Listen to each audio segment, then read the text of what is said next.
Welcome back to episode 3 of our Amplified Terrain world. And this time, in between episodes, I did a little bit of tree farming, planted a few, harvested a few. I got all geared up in iron now, so we're a little bit safer when we venture down into our mine and our cave system. But the problem that we have now is we are out of food.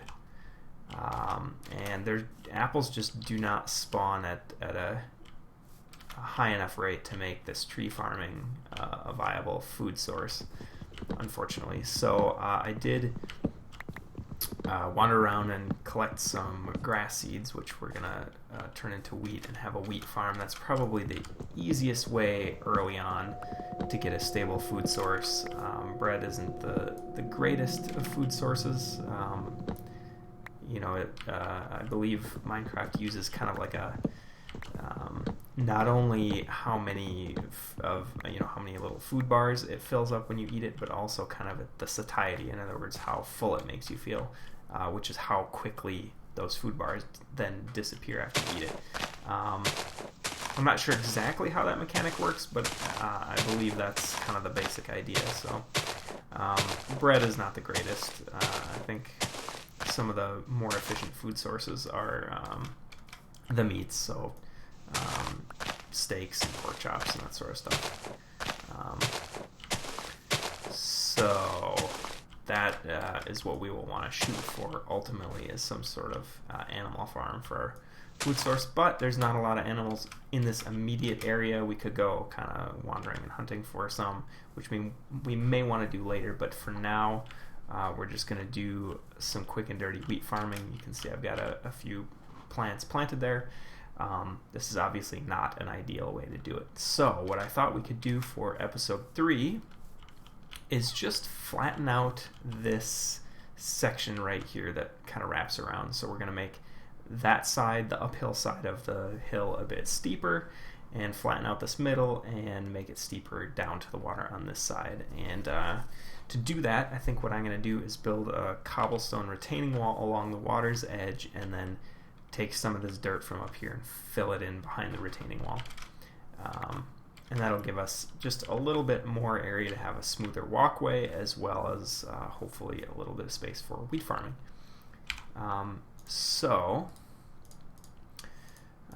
We've got quite a bit of cobble here that we can do. Now, what level do I want to be at? Our temporary dirt hovel hole thing is at this level. And that will give us, that'll probably be okay. So I'm gonna go with this level for now. And later on we may decide to do some adjustment to that. So what I'm gonna do here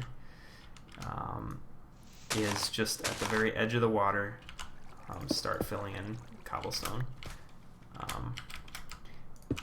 And the reason I'm digging out this bottom one is just sort of my aesthetic sense.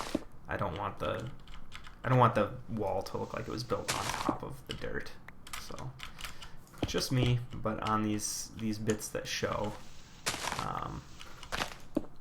I like to do that. Just makes it's a small detail that really does make it look better. So we're running into our temporary farm there, so I'm just gonna start on this side. And how far? Okay, just one more. So this is as high as we want that retaining wall, and then we're gonna backfill with some dirt. So we don't have a lot of dirt yet. In fact, do I have some? No, I don't have any dirt in there yet. That's okay. We'll just do as much as we can for now. And as you can see, we're going to actually get quite a lot of space out of this, because we'll push this wall back a little bit further and put a retaining wall on that side also. But in fact, let's just dig out this first layer all the way back. And that'll give us both some extra width and some dirt to help us fill in. So now this, I did not intend this to be kind of our permanent base area, so I don't want to spend a ton of time, prettying this up.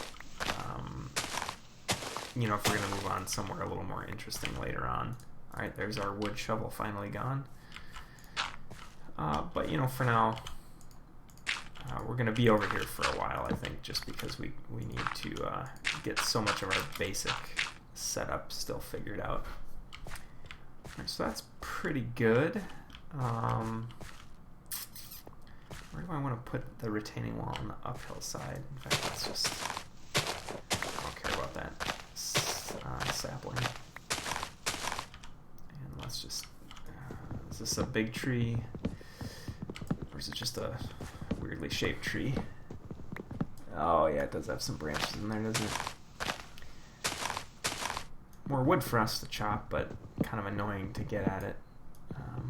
They look a lot better for decoration purposes when you get those sort of gnarly trees with all the branches, but for just harvesting wood, they're quite annoying. Alright, so do I want to push that retaining wall back one more block? I think I do. So I'm going to just take this next segment out, and you can see I'm just like taking out the bits that are stacked too high now, because I kind of want to leave the shape of the terrain. I don't want to just cut it off in really blocky rectilinear sort of shapes, because that tends to look very artificial, which I guess is just a matter of preference, but I like to kind of keep things, blend the man-made with the natural look, and I think that really gives the best results, both in Minecraft and in real life with architecture projects and various design projects. Harmonizing the natural with the artificial yields the best, I think. And there we got a giant tree. Well, that's all right for now. Okay, so I think on this side then, the existing dirt is where I'm going to put that retaining wall. So let's just start throwing some of that in there, like so. And actually, I may make a second walkway up on top of this retaining wall. Oops. In which case, we'll do this process again up above that for like kind of a second tier. So this amplified terrain is going to give us a lot of interesting opportunities, I think, for cool design, because it nothing is flat, so you kind of have to be more creative about how you go about preparing areas to build on for your projects. And I'm just going to check the time here. We're at 8 minutes. Yeah, okay. So we're about to lose that. We do have some iron, so I'll make an iron shovel after this one breaks. And that's just how I'm going to kind of do the tools when it comes time to upgrade, is just use the old one until it's used up. And get rid of it. This might be a good place for a stair, actually, because it's kind of that little recessed thing. What if we do something? I did make a bunch of ladders too for. We'll probably end up using those a lot when we're caving. Something like that, and then maybe I could fill that in with a different stone type, maybe. And the cobblestone maybe we'll get rid of in favor of some more decorative stone later on if we decide we want to stay in this area long enough to really pretty it up. The andesite, I think, looks pretty good. Is it the chiseled andesite? I really like that block. I think it looks pretty good. And the granite, I'm not such a big fan of the granite. Just that pink color just doesn't, I don't know, to me it doesn't go with much else. I haven't seen a lot of nice granite designs that I really liked, so in Minecraft, that is. In real life, granite actually can have just about any color you can think of, which is kind of cool. But so, all right, I just didn't want to dig these up while they're growing, just not to waste what we have going on here. So I guess I'll come over this way and start on this side, and we'll leave those few crops until they're grown.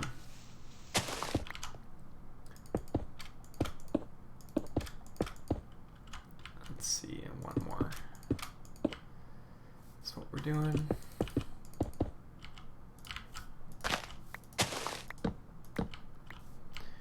And start filling this in as well.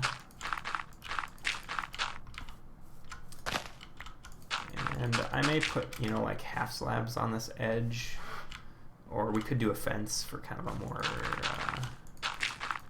classic Minecraft rustic look. I might actually move this stuff too. I did set this here just to put my hoe in and some of the like gardening supplies, but let's actually move that out of the way as well. And we are rapidly running out of food. I believe this is our last piece of food, so actually I could check up here, just see if any apples dropped. Oops, I don't see any. Wait, there's one. All right. So we're not quite out of food yet. Last a little bit longer. Starving to death in Minecraft is always a little bit embarrassing, so. Alright, and I'm gonna leave a way down here before we go too crazy, so let's just get down there. We're actually running out of cobble here. We're gonna have to go back down into the mine at some point. Use up this. There we go.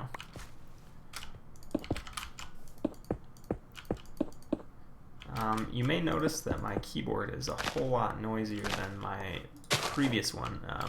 When I built this new computer, I upgraded some of my peripherals, also specifically my keyboard and mouse. So I'm now using the Corsair K70 RGB mechanical keyboard.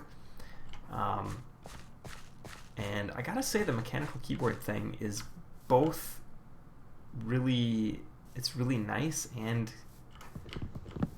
kind of, I don't know, I'm kind of conflicted about it. When I first got the package, I was kind of disappointed because it has this real, the keys rattle, they make a lot of noise, they feel kind of loose in a way.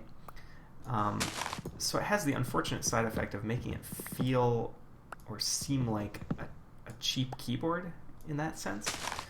But I think that's just, it doesn't feel as tight because it's those membrane keyboards are more, I don't know, they don't have quite so much moving mechanical bits to them,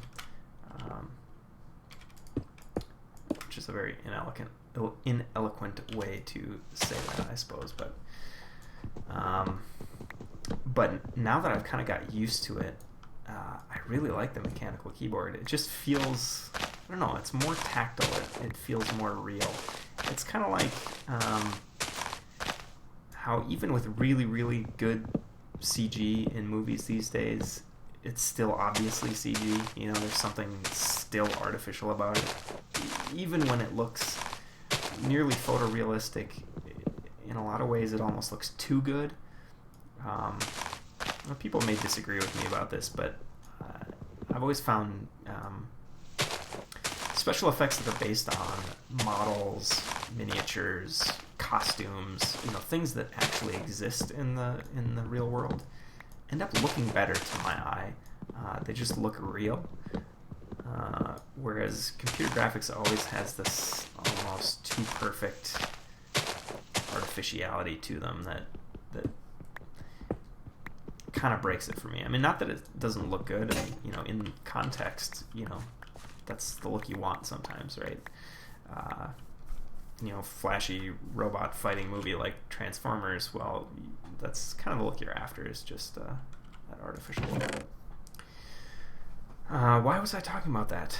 I don't remember now what I was trying to say. What was I talking about? Oh yeah, the mechanical keyboard. So it's kind of the same sort of thing where that real mechanical feel grows on you. It feels more real somehow. But it does make a lot more noise, so you'll notice, and you can hear, this is me just sort of running my finger over the spacebar. I'm not actually pushing it. I'm just sort of, just running my fingers over the keys. So that's kind of that looseness that I'm talking about, which is kind of interesting. Yeah, it's kind of addictive. It feels pretty good to have that mechanical keyboard. This is the first one I've owned, so it's also kind of a learning experience to see what all the rage is, but I like it so far. And then the mouse that I got is the Razer Death Adder Chroma version. The Death Adder seems to be the most popular highest rated mouse on Newegg for sure, and seems to be highly rated amongst people who really use their mouse a lot, pro gamers and that sort of thing. Now, I am not a pro gamer. I don't need any, super fancy mouse for any technical reasons, but until now, I've always bought the cheapest mouse I could find, or nearly the cheapest mouse, something that just was nothing special, just would get the job done. And the last two, I had a Logitech and a Microsoft mouse, both corded, and both of them actually died on me. I got several years of use out of each of them, but they, by the, I don't know how long I had each one of them, probably 4 or 5 years maybe. And they just started, disconnect, reconnect with the USB, or get this kind of weird lag where you move the mouse and it would kind of herky-jerky. So I decided this time, get a quality mouse that's highly rated, spend a little more on it, but hopefully it's going to be something that's going to last a lot longer and not have these, what feel like quality issues to me. So we'll see. It should be interesting.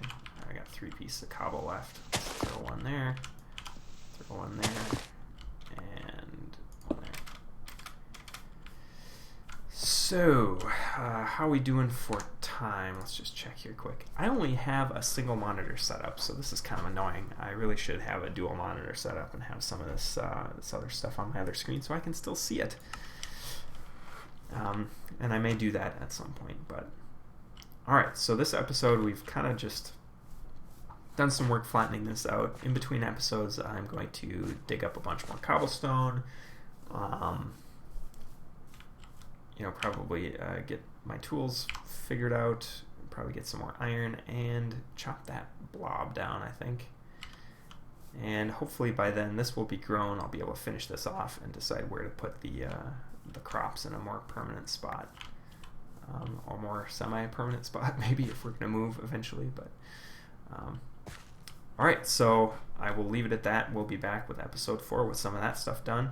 Episodes 1 through 3 I am recording back-to-back, so hopefully I'll get some interesting comments on these and be able to respond to them and implement them as we go forward. But anyway, everybody have a great day, and I'll see you next time.